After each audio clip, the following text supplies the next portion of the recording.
எல்லாருக்கும் வணக்கமா.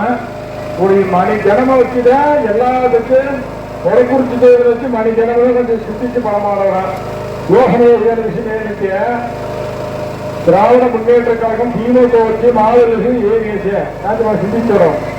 டாக்டர் கலைஞர் இடஒதுக்கீடு 67 வச்சு 3% இடஒதுக்கீடு 2009 வச்சுதான் அப்புறம் தான் மணி ஜனம் பண்ண பெட்ல எல்லாம் இன்ஜினியரிங் படிச்சேன், டாக்டருக்கு படிச்சேன், கவர்மெண்ட் எக்ஸாம் எழுதி நான் வச்சு நீதிபதி, போலீஸ் வச்சு உயர் பதவி, இந்த மாதிரி எல்லா பதவியும் போயிடுறாரு. தாசில்தார் எழுதுறாரு, ஆர்டிஓ எழுதுறாரு, டிஆர் எழுதுறாரு. இதெல்லாம் காரணம் அவருக்கு டாக்டர் கலைஞர் அவர்கள். இதெல்லாம் நம்ம சிந்திச்சு வருவாங்க. அதே மாதிரி உதவி செய்ய சொன்ன ஓட்டு விஷயம் எனக்கு ஏன் நினைச்சிட்டாரு. உதவி ஏற்கனவே வந்து கட்சி ஆண்டு கட்சியில ஏன் மணிச்சனம் ஏன் நினைச்சு. ஆனால் கலைஞர் மட்டும்தான் அருமையில் இடஒதுக்கீடுக்கு மணி சமூகம் முன்னேறுவது. ஒரு ஈரோட்டில் வச்சு டாக்டர் அம்பேத்கருக்கு சில கோயம்புத்தூர், ஈரோடு, நாமக்கல், கரூர் எங்குமே பொது இடம்னா டாக்டர் அம்பேத்கர் சிலை கிடையாது.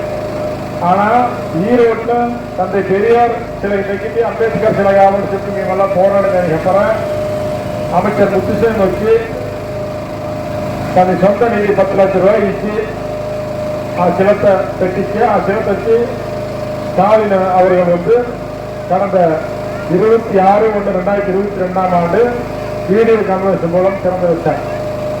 அது மட்டும் கிடையாது, ஒரு தீரம் சின்னமலையோடு இணைந்து நீ நாட்டு சுதந்திரமாக போராடினாரு பொல்லான் மாதாரி.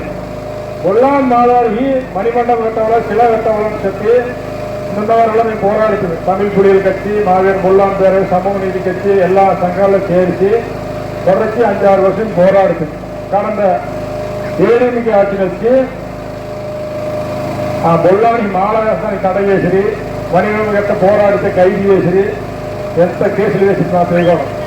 ஆனால் திமுக ஆட்சி வச்சுருந்தாங்க அப்புறம் எனக்கு மணிமண்டபம் கட்டிஸ்டாம சில கட்டிஸ்டாம சொல்லி அதுக்கப்புறம் ஒரு அரசில் ஒரு ஜெயராபாரான 10 கோடி ரூபாய் நிதி ஒதுக்கீடு செஞ்சு பொல்லானி மணிமண்டபம் கட்டிருக்காரு.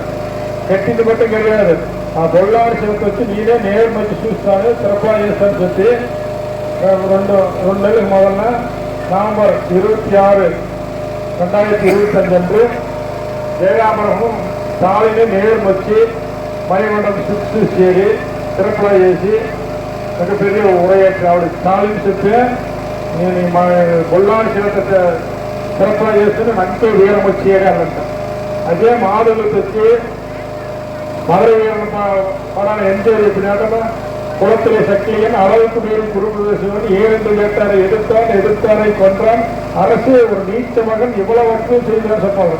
அக்காலம் அப்பே ஏற்பட்ட வீர பரம்பரை மரம் வச்சு சாதாரண சொத்து ஓட்டு பெய்யேசியனு கும்பல பாசியனு பிஎல் பெய்ய போகாது சாய் சொத்து இழிவியா மறுதான் ஒரு ஒண்ணு பெட்லத்தெல்லாம் மறு ஒண்ணு அது மாடு வச்சு ரேசிக்கு மொக்கிறான் மாடு சாமி மகராசன் சொல்ற ஒரு மரம் நேரம் மொக்குதான் மாடு ஓடி மொக்கமுத்தாங்க நீங்க சேரப்பட்ட பெட்லத்தை ಆ ಬಂಗಾರ ಹೆಚ್ಚಿದ್ರೆ ಅರೆ ಈ ಬಂಗಾರ ಹೆಚ್ಚಿದ್ರೆ చిన్న గవర్నమెంట్ పెరిగింది ఏ న్యాయాలు మన పెట్టిన బాబులు చేరకుండా వారి లక్ష్యమ్మ ఇంకా నెరవేర్చుకు దానికి కెండిలు వేస్తే పెళ్లి వేస్తే నెరవేర్చుకు పోతారు. ఇదిలే న్యాయమా?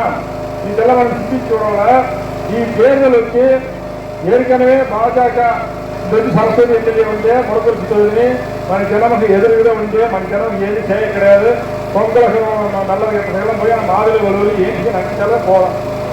சிந்திச்சு ಈ ತಡ వచ్చి మన జనమ ఉదయం చూసిన முடக்கொடுத்து ஓட்டு வேலை ஜெயிச்சதான் மணி வச்சு மணி சமூகம் வச்சு அரசியல் பாதுகாப்பு உதவி செய்யுங்க. திராவிட மாடல் ஆட்சி, சமூக நீதி ஆட்சி, தளபதி மு க ஸ்டாலின் ஆட்சி 2வது முறை முதலமைச்சர் வச்சதான் మన சமூகம் மிகப்பெரிய ஒரு பாதுகாப்பு. ஆகவே டாக்டர் அம்பேத்கருடைய கொள்கையும் புரட்சியாளர் அம்பேத்கருடைய கொள்கையும் தந்தை பெரியாருடைய கொள்கையும் கார்ல் மார்க்சுடைய கொள்கையும் அடிப்படை திராவிட மாடல் ஆட்சி, சமூக நீதி ஆட்சி தொடர வேண்டும் என்று சொன்னால் வடக்குறிச்சி தொகுதியிலே மதச்சார்பற்ற முற்போக்கு கூட்டணியுடைய வேட்பாளர் சகோதரர் செந்தில்நாதன் அவர்களுக்கு உதயசூரன் சின்னத்தில் நீங்கள் வாக்களித்து வெற்றி பெற செய்ய வேண்டும் என்ற உங்களையெல்லாம் அன்போடு கேட்டு இன்றைக்கு தமிழ் புலிகள் கட்சியினுடைய பொதுச் செயலாளர் இளவேனில் அவர்களும் மாவட்ட செயலாளர் சிந்தனை செல்வன் அவர்களும் மற்றும் நிர்வாகிகள் மாவீரன் பொல்லான் பேரவையின் துணை பொதுச்செயலர் சசிகுமார் உள்ளிட்ட அனைத்து இயக்கத்தினுடைய தோழர்களும் உங்களையெல்லாம் இருகரம் கூப்பி வேண்டி விரும்பி கேட்டுக்கொள்கிறோம். மறக்காமல் நீங்கள் இந்த முறை உதயசூரன் சின்னத்திற்கு வாக்களிக்க வேண்டும் என உங்களை எல்லாம் அன்போடு கேட்டு விரும்புகிறேன். நன்றி, வணக்கம்.